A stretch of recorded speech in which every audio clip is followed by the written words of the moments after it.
Hi, my name is Caitlin Arnold, student number Z5308017, and these are my work solutions to the bonus problem 3 regarding centre of mass. So I'm just going to read out the question and give some context. So consider the two-dimensional case of a uniform right triangular sheet of mass m, height h, and base b. The thickness may be neglected. So, for question A, it is determine mathematically a vector that identifies the centre of mass of this sheet in terms of h and b, and show and discuss your mathematical reasoning. So firstly, I thought it'd be a good idea to actually define what a centre of mass is. And so the centre of mass is the average position of all parts of the system weighted by mass.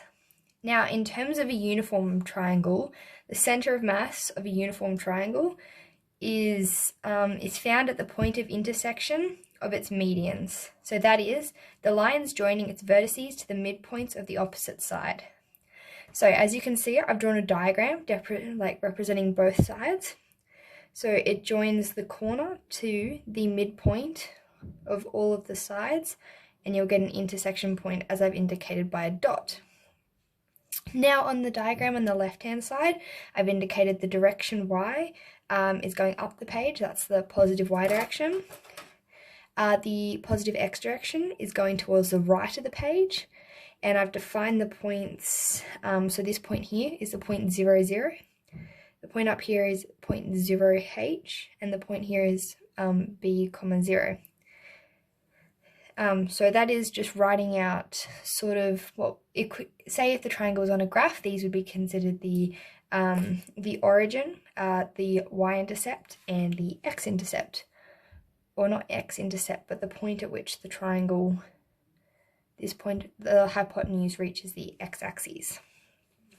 So pretty much what you want to do is you want to find the lines for each of these lines that connect the points. Therefore, you'll be able to find the point of intersection, which will give you the vector that identifies the centre of mass.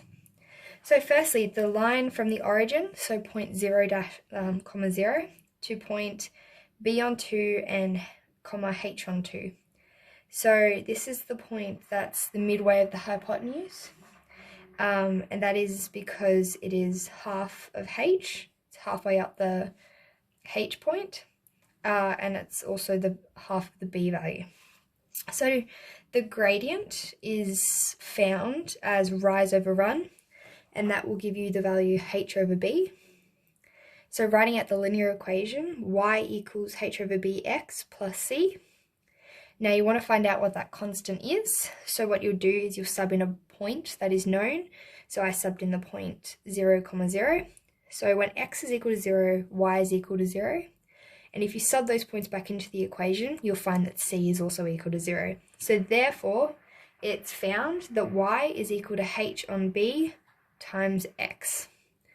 And this can be rearranged to give you b times y is equal to h times x, which is a useful value for later on in the equation. Now, the line, so you could probably choose to find the line either from the point 0, h on 2 to b, 0, or you could choose to find the line 0, h to b on 2, 0. I just picked one because either way you'll still get an answer, and so I just picked the line 0, h on 2 and b, 0.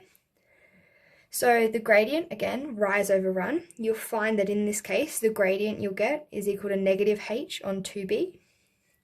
Subbing that into the linear equation form, you get y is equal to negative h on 2b times x plus the constant c. So again, you sub in a known point, so I decided to sub in the point b, 0. So when x is equal to b, y is equal to 0, and through that substitution, it can be found that c is equal to h on b. So subbing that new value back into the linear equation, you get y is equal to negative h on 2b times x plus h on b. And then through the multiplication of variables, you'll end up getting the equation hx plus 2by is equal to h times b. So equation over here is equation 1, equation over here is equation 2. Now in the next step, to find the points of intersection, we just sub the values of 1 into the values from equation 1 into equation 2, and then rearrange to find the values for x and y, and that'll give you the coordinates for which the center of mass is located, and then you'll just write that in terms of vector notation. So when you do this, you've got, for equation 2, you've got hx plus 2 by equals hb. Now if you sub in the value by is equal to hx, you'll end up getting the equation hx plus 2hx equals hb, which will give you 3hx equals hb.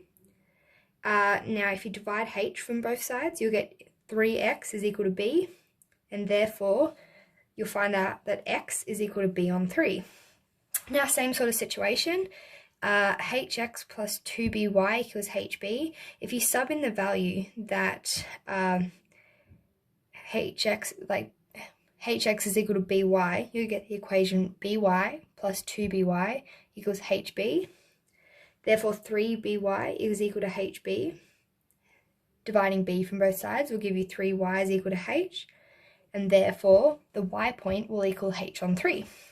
So the lines, all three of these lines, intersect at the point b on 3, comma h on 3. So in vector notation, this point is represented by, so the center of mass is equal to b on 3 in the I direction, which is in the x direction, plus h on 3 in the j direction, which is the y direction. And there you have it. That's a mathematical way to represent the center of mass of a triangle.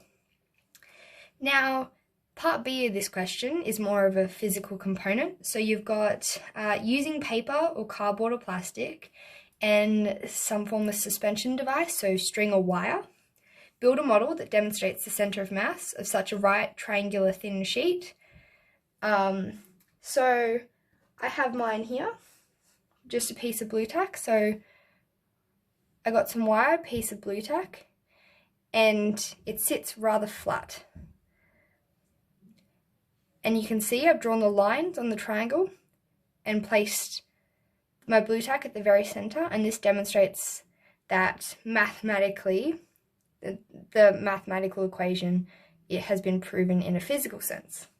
Now, the second part of this physical component to the question is furthermore consider an irregular triangle which without right angles and demonstrate experimentally how the center of mass can be determined in that case. So pretty much you do the same thing. You'll draw lines on the irregular triangle that has an angle greater than 90 degrees. You'll still connect each corner point to the midpoint of each of the vertices, and that'll give you the center of mass.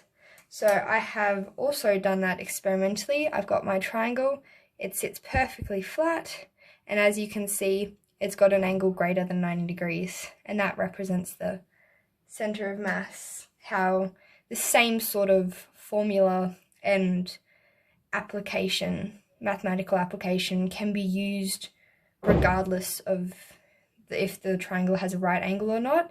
You will just get a different vector that would represent the center of mass. Thank you for watching.